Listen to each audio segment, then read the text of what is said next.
Bienvenidos nuevamente.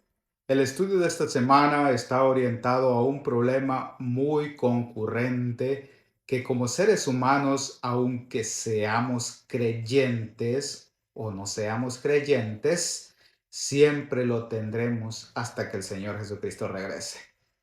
El título de esta lección es llamado El pecado en la iglesia.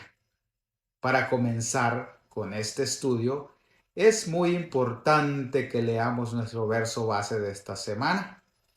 Y este verso lo vamos a encontrar en el libro de Primera de Corintios capítulos 6, 19 y 20, y dice así: ¿No saben que su cuerpo es templo del Espíritu Santo que está en ustedes, que tienen de Dios y que no son sus propios dueños, porque han sido comprados por precio? Por tanto, glorifiquen a Dios en su cuerpo y en su espíritu, los cuales son de Dios, dice, ¿no? Qué interesante, ¿cierto? Y es que en la lección pasada vimos cómo Pablo menciona problemas de divisiones y de grupos cerrados que existen dentro de la iglesia, y exhortaba a los corintios que permanecieran unidos en Cristo. Pero no solo esos problemas habían en esa iglesia, ¿no? Habían un sinnúmero de problemas. En esta ocasión, Pablo pasa a cuestiones relacionadas con la inmoralidad sexual, los pleitos, la prostitución, el matrimonio y también la soltería. Y como vimos en el verso base, todo esto está relacionado con el cuidado mental, con el cuidado moral y con el cuidado físico de nuestra mente y de nuestro cuerpo también. Nuestro cerebro, ¿saben? Es un receptor, es un disco duro, es una esponja que todo lo absorbe, todo lo recibe el cerebro, y no lo desecha el cerebro, sino que lo deja guardado por años, y crean lo que es más fácil de recordar lo malo que recordar lo bueno. Somos tan vulnerables a la influencia de todo lo malo que nos rodea, por eso somos tan fáciles de ser influenciados. La iglesia de Corinto tenía estos problemas, aparte de otros que ya tenían. Las normas del mundo les afectaban enormemente. Esta lección estará fuerte. Como primer punto, disonancia entre la fe y la práctica. Así se titula este primer punto. ¿Qué nos quiere decir el apóstol con este punto? Me voy a enfocar entonces en Primera de Corintios capítulo 5 del 1 al 13. Y es que los problemas que tenían los corintios eran tremendos. Cuando leemos estos versículos nos damos cuenta lo lejos que estaban ellos de Cristo Jesús. Y Pablo les dice: solo se oye hablar de inmoralidad entre vosotros, y una inmoralidad tal que no se da ni entre los gentiles, hasta el punto de que uno de vosotros vive con la mujer de su padre. Qué tremendo, ¿no? Escuchen, hermanos, era terrible esa situación. El incesto tenía fama de ser un pecado tan terrible que no se daba ni entre los que no eran elegidos, o sea, los gentiles, ¿no? Y ahora estaba ocurriendo en una iglesia cristiana. Estaba conmocionado por la noticia de que un miembro de la iglesia estaba cometiendo semejante pecado. Pablo les dice: y vosotros andáis hinchados, les dice. Hinchados, un sinónimo de hinchados es orgullosos. Y no habéis hecho más bien duelo para que fueran expulsados entre vosotros el autor de semejante acción. Vemos que Pablo se sorprende aún más al darse cuenta de que, en lugar de sentir remordimiento por esa situación, los corintios estaban orgullosos de sí mismos por tolerar ese pecado. Terrible, ¿no? Pablo estaba preso y lamentaba tal situación. Tal vez el cuerpo estaba ausente, pero el apóstol estaba presente en espíritu para juzgar esas malas obras que hacían ellos en el nombre de Cristo Jesús. Lo juzgaba el apóstol para que cambien esas malas praxis. El objetivo de Pablo era que dejen esa levadura vieja y que sean renovados para hacer una masa nueva, purificados de la levadura vieja para hacer masa nueva, pues sois ácimos porque nuestro Cordero Pascual Cristo ha sido inmolado, les menciona el apóstol. Ahora bien, cualesquiera que hayan sido las razones que tenían los corintios para realizar tan grandes pecados, los corintios se volvieron ciegos ante una violación evidente de las escrituras. Esto nos tiene que dar una alerta hoy en día a nosotros también como cristianos, a no vivir dobles vidas, a no hacer cosas malas que parecen buenas. La integridad es fundamental para vivir conforme a la voluntad de Jesús. Bien, pasemos a la siguiente parte de la lección. Y como hemos venido estudiando, la iglesia de Corinto no se destacaba por demostrar el amor de Jesús. Claramente no. Al contrario, ellos se destacaban por otras situaciones muy diferentes al mensaje de la cruz. Y una de esas situaciones eran los escándalos. Y precisamente así se titula esta parte, lidiando con escándalos. Uno de los temas más difíciles de tratar son los temas relacionados con la sexualidad. Y este tema no fue la excepción para Pablo. Y no digamos para nosotros hoy en día, ¿no? Cuando tratemos este tipo de temas, debemos ser fieles a las escrituras y abordar el tema con oración y con amor. Nunca debemos de olvidar que nuestro objetivo principal es la restauración. El apóstol Pablo deja claro en los versículos que leímos antes. Él les dice que los escándalos sexuales requieren corrección y deben ser, como popularmente decimos, debían ser disciplinados.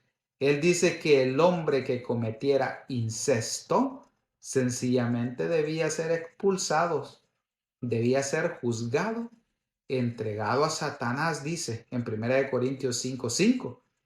Y este individuo debería ser quitado de la congregación. Así de simple, mis hermanos. En otras palabras, debían ser excluidos del resto de miembros de la congregación. No debía de asociarse con él o ella. La estrecha relación con personas sexualmente inmorales se consideraba peligrosa porque los tales podían influir en otros para que imitaran su conducta. Hoy en día ocurre casi igual. Esta es una falta grave. Si alguien conoce ya el Señor y practica ese vil pecado, definitivamente debe ser expulsado de la congregación, porque se crea un ambiente no saludable para el resto de miembros, por lo menos hasta que se restaure, ¿no?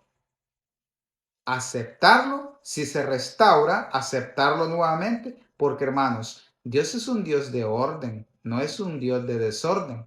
No se puede permitir ese tipo de cosas dentro de la iglesia y seguir como si nada pasara.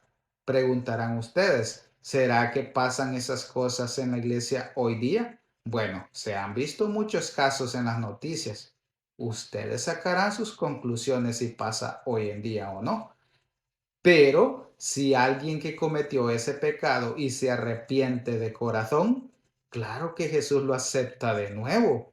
Y por ende la iglesia también debería de aceptarlo de nuevo, porque todos somos pecadores, mis hermanos, y tenemos derecho a segundas y a terceras oportunidades si nos arrepentimos genuinamente de corazón, ¿no?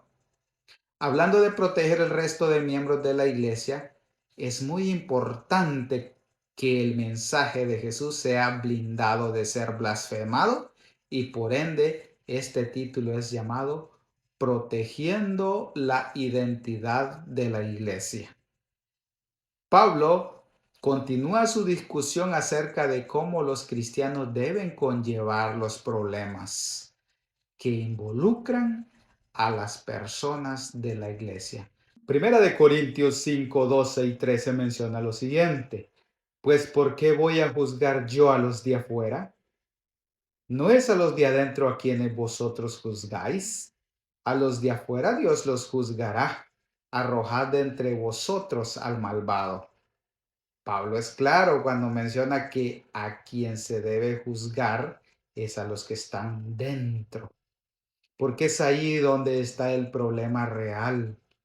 Pablo aborda un caso de juicio después de tratar una situación de inmoralidad sexual, demostrando y teniendo el fundamento con la Biblia que es la manera como Pablo trataba los problemas en la iglesia, ¿no?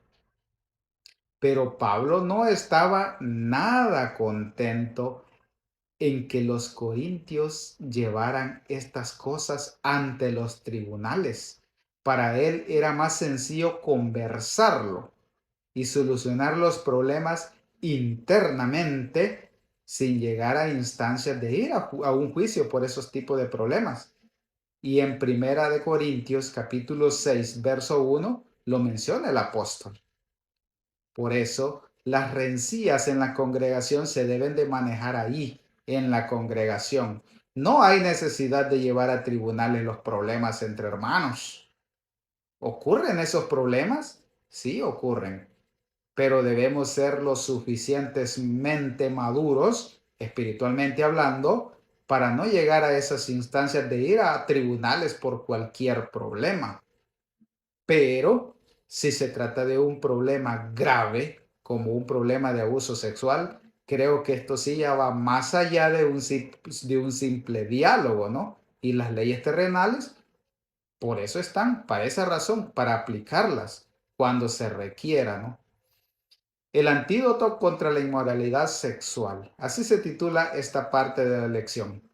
Para ello, vamos a ir a Primera de Tesalonicenses, capítulo 4, del 1 al 8, y dice así: por lo demás, hermanos, os rogamos y exhortamos en el Señor Jesús a que viváis como conviene, que viváis para agradar a Dios, según aprendisteis de nosotros, y a que progreséis más. Sabéis, en efecto, las instrucciones que hoy dimos de parte del Señor Jesús, porque esta es la voluntad de Dios, vuestra santificación, que os alejéis de la fornicación, que cada uno de vosotros sepa poseer su cuerpo con santidad y honor, y no dominado por la pasión, como hacen los gentiles que no conocen a Dios.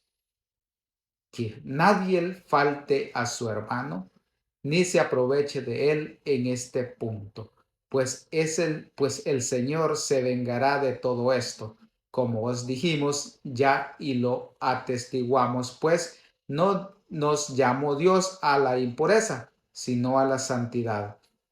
Así pues, que esto no deprecia a un hombre, sino a Dios, que os hace don de Espíritu Santo. Pablo se dirigía a otras personas aquí, pero también se dirige a nosotros en este mundo de hoy, y en especial a los cristianos que ya conocen las Escrituras. Pero ¿por qué ocurrían estos problemas en los Corintios?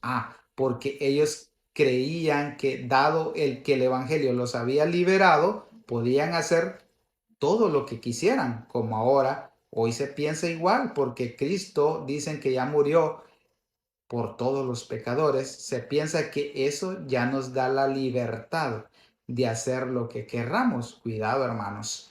Ellos creían que como Jesús purificó todo en la cruz, en términos de comidas, también aplicaba en términos de sexualidad. Claramente ninguna de las dos cosas. Cristo quiere un templo puro y sagrado para Él. Una vez conocemos al Señor, somos identificados como lavados, santificados y justificados en el nombre del Señor Jesús y por el Espíritu de nuestro Dios. El versículo que tenemos que tener en memoria, ya sea con lo alimenticio o con lo amoroso, es Primera de Corintios 6:19. ¿O no sabéis que vuestro cuerpo es santuario del Espíritu Santo, que está en vosotros y habéis recibido de Dios, y que no os pertenecéis. Así que cada vez que la tentación venga a nosotros, acordémonos de este verso, 1 Corintios 6:19. Llegamos al final de la lección y vamos a cerrar con el título El matrimonio y la soltería. Cuando el apóstol Pablo menciona que nuestro cuerpo es un templo del Espíritu Santo, él nos hace saber que es la única forma de llevar una vida santa. La iglesia es una comunidad cristiana que se distingue del entorno que le rodea. Eso debería ser, ¿no? La presencia del Espíritu Santo hace posible esto. Escuchen, cuando Jehová Dios instituyó la familia allá en el Edén, lo hizo con el propósito que ese matrimonio fuese santo sin mancha alguna. Y eso es lo que quiere hoy día con la vida conyugal de las parejas. Hoy día se está experimentando un fenómeno de vivir en unión libre. Así se llama este fenómeno, unión libre. Y ese fenómeno hace que el matrimonio tenga menor importancia por algunas personas. Sin embargo, el apóstol Pablo nos da un consejo extraordinario en 1 Corintios 7:9 y dice así: pero si no pueden contenerse, que se casen. Mejor es casarse que abrazarse. En otras versiones dice, es mejor casarse que quemarse. Qué interesante, ¿no? Si bien es cierto, este versículo habla que el apóstol aconseja mejor casarse que quemarse, pero el punto principal a destacar aquí es huir de la inmoralidad sexual. Dios dejó el amor entre parejas, pero un amor genuino, sin suciedad y sin perversiones. Estos temas son fuertes y muchas veces son incómodos tocarlos, pero ciertamente esto estaba pasando en los corintios, según lo menciona la misma escritura, ¿no? Y puede que hoy en día esté pasando también en algunos de nosotros. La pregunta es, ¿nuestras iglesias están experimentando algo similar a lo de los corintios? ¿O será que este tema ya quedó en el pasado, ya quedó atrás? Estas lecciones son de mucha reflexión y sobre todo que sean de ayuda si estamos fallando en algo y podamos hacer los respectivos ajustes para que nuestra vida espiritual vaya en una forma de ascenso y no en una forma de descenso, hablando espiritualmente. Que la paz del Señor Jesucristo esté con cada uno de ustedes. Llegamos ya al final, nos vemos en la lección 5, que será llamada Todo para la gloria de Dios. No te pierdas esa lección, es que estará súper bonita. En esta lección aprendimos acerca del pecado de la iglesia y básicamente fue el pecado de la iglesia de Corinto. Pero como estudiamos, también aplica hoy en día en nuestras iglesias que, así como en la iglesia de Corinto, también estamos experimentando muchos problemas. Solo tú y Dios conocen qué limitaciones, qué fallas estás teniendo. Solo ponlos primeramente en las manos del Señor Jesucristo. Si algún día piensas que por ese tipo de problemas Dios no te perdona, claro que te perdona. Él te tiene ya te tiene en sus libros. Solo búscalo y tira esos pecados, quítate esos pecados de ti y Él agarrará tus pecados y los echará al fondo del mar.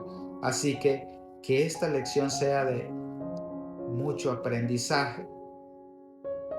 En el libro de Corintios, la primera carta de los Corintios, vas a encontrar todos estos problemas que tenían los corintios y que hoy en día nosotros podemos sacar muchas reflexiones para que sean de nuestro crecimiento espiritual.